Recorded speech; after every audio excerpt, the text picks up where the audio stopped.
Jack. Hello. Does yours work too? No, mine's on. Guy was just here.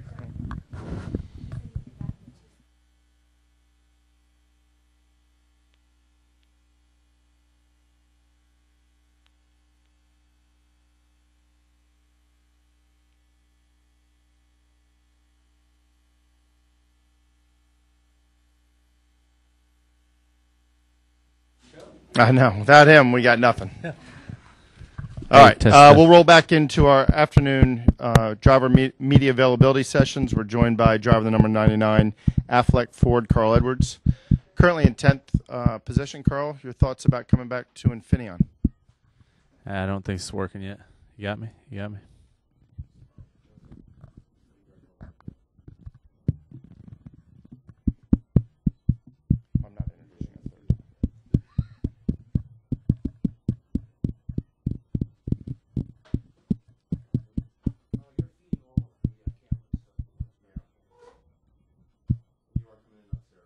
Okay. All right, cool. So you guys were hearing my tapping. Yeah. So I really enjoy driving at this racetrack. It's a lot of fun. It's really slippery, and that makes it a real challenge for the drivers. It's a cool weekend for myself and Paul and Brad, because we get to go back and forth and run 2 legendary road race tracks in a weekend. So that's pretty cool. And practice went pretty well here. This is all the practice we get, so we've got to gather all our notes and go lay down a qualifying lap. And then we're going to head to Wisconsin. So it's a pretty fun day. All right, we'll open it up to questions from media. Again, as courtesy, state your name and affiliation. We'll start with Reed. We'll go back there. Reed Spencer with Sporting News. The age-old question, you've got guys racing in this race that you're not going to see again next week, and not until Watkins Glen, probably the specialists. Is there any sort of annoyance that they may be taking points away from guys who are trying to get into the chase? And further, is there concern with maybe the way they might race you since they don't have to see you next week? That's a good question. But there's no annoyance for me at all.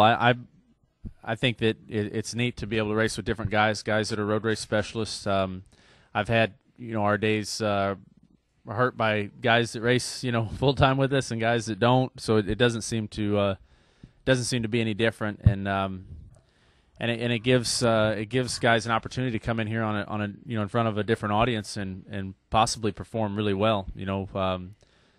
I think it's good, and I think it's it's also good when a guy like Ekstrom comes over here and has had such huge success in other forms of motorsports, and he gets to see how he stacks up with us, and we get to see how we stack up with those guys, with them being here. So I'd say it's the positives far outweigh the negatives. Carl, Brad Gilly, PRN. Sunday's race is Father's Day. You get to celebrate that for the first time this year. Can you talk about that and how things are different for you? Yeah, it's the first time I've ever thought of Father's Day as it's never applied to me before. So I also been thinking about my father a little more. Now that I'm a dad, I think I have a different I know I have a different respect for him, more respect and for what he's done. So I'll make sure to call my dad on Father's Day this weekend. That's for sure. Yeah, Carl, Dave Rodman with NASCAR.com. Yeah. This is looking a little bit beyond this weekend, but at what point does chase preparation start to become something you do more in earnest, and how do you balance the current weekend's competition against chase preparation? That's a really good question.